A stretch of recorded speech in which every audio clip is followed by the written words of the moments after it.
Okay, good morning sa morning na makakapanood nito. Good afternoon kung hapon nyo na mapanood. Ang menu natin ngayon ay ginataang santol. Gata. Isasabay ko na yan. Yung unang piga, natin lahat. Mga latak-latak. Una, pangalawang piga, isahan lang yan sa akin. Para ano, parehas lang ang tunog niya. Diskarte na lang yan.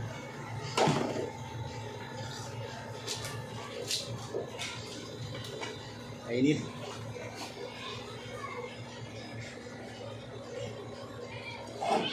Okay, bali, pinalambot ko na to kanina. Para baboy, may sahog na baboy. Ayan o, magmantika na.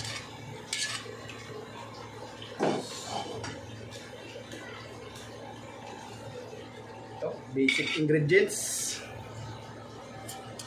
buyas, bawang, luya, sili, mamaya na yan. Ito yung maanghang, labuyo. Haluin natin. Haluin lang para hindi makurta. Halo-halo lang. Pag kumulo na, ilalagay ko na yung santol. Masarap to. Parang ano to specialty na to ng Bicol eh. Pero sa ibang part ng Bicol, may hindi rin alam na ginugulay ang santol eh. Pero masarap talaga to. Sa amin the best to. The best santol. Kinukudkod yan yung santol. Sa kayuran ng nyug. Ito. Bali, pinigaan ko yan ng isang piga para mabawasan yung yung konting asin. Ang uulamin namin ngayon.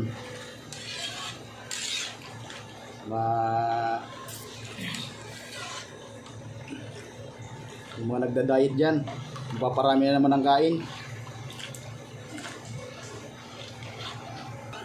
Ayan o, lapit ng kumulo o. Ayan o, lapot o. Nasa diskarte lang yan, yung kung ihahalo nyo na yung pagsasabayin nyo yung unang gata at saka pangalawang gata eh. Sa akin kasi nakasanayan ko talaga. Wala nang pahabol-habol na gata yan. Isahan lang yan. O. Quality. Ano pala to? Bali 3 nyug. Ang mahal ng nyug dito sa amin, 45 pesos isa. Sa nakapanood dyan sa inyo, magkano ba ang nyug sa inyo? Ito, pwede na ilagay yung santol.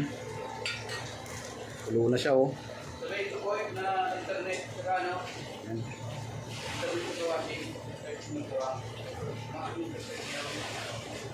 Goods.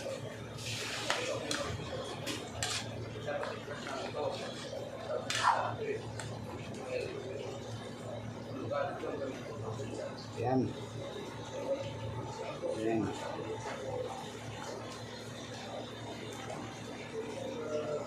Sarap to. Medyo maasim-asim na manamis-namis dahil sa gata.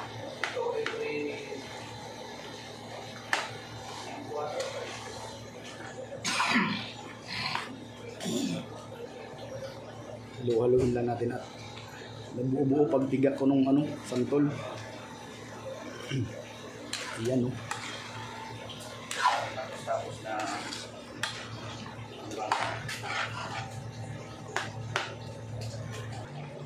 ayun, kulong-kulong na. Malapot, di ba? Ito sa isang sikreto sa amin yan. Hindi pa. Malapit na. Ito. Nilalagyan namin yan ng konting gabi. Dry na gabi. Ang lang ba? Colorete. Pampaapil. Laing.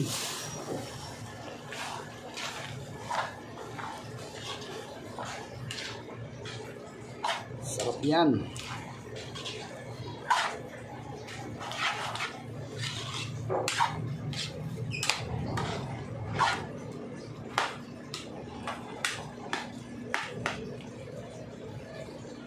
with laing. Sinantulan with laing. Asin lang panimpla natin dyan, asin. So, kunti muna kasi may lasa pa yan na asin yung sa ano, yung santol. Kasi ano yan, binuburo yan eh, kinukudkod tapos ini-stack yung santol para ma-preserve.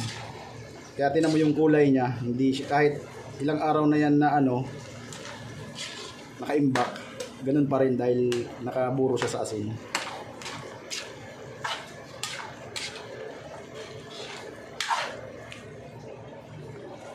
Ayan.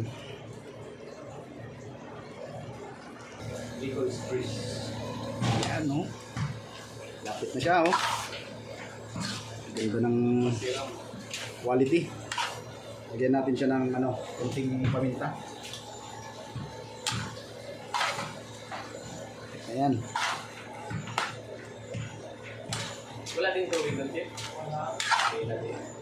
Bitchin. Bitchin lang kasi ang gamit ko eh. Hindi ako gumagamit ng ibang ano. Ginamoto. Kunti lang.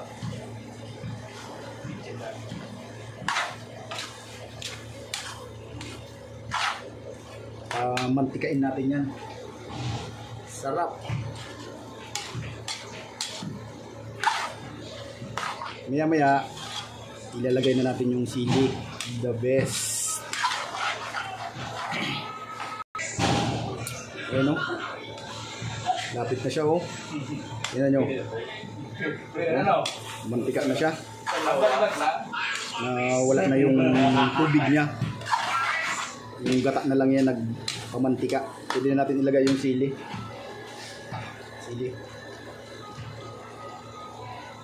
Siling haba, siling green. Pwede sabay na natin yung ano, siling labuyo. Kunti lang.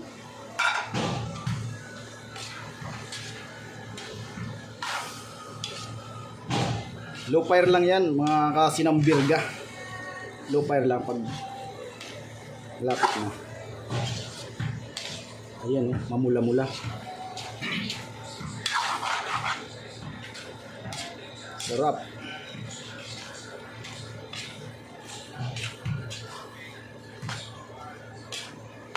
Ayan o. Kumikinang na. Ibig sabihin, maganda yung pagkagata. Diba, mantika na siya.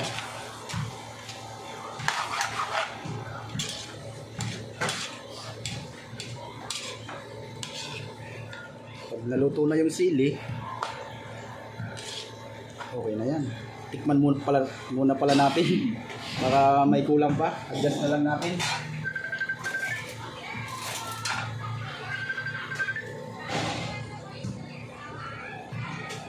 Tikman natin.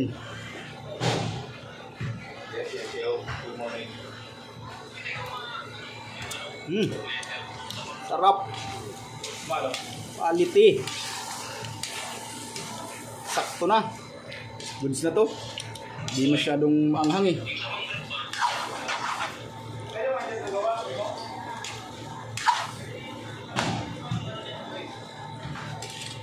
Sa mga makapanood ng video ko, paki-like and share and subscribe naman. Maraming salamat sa inyo.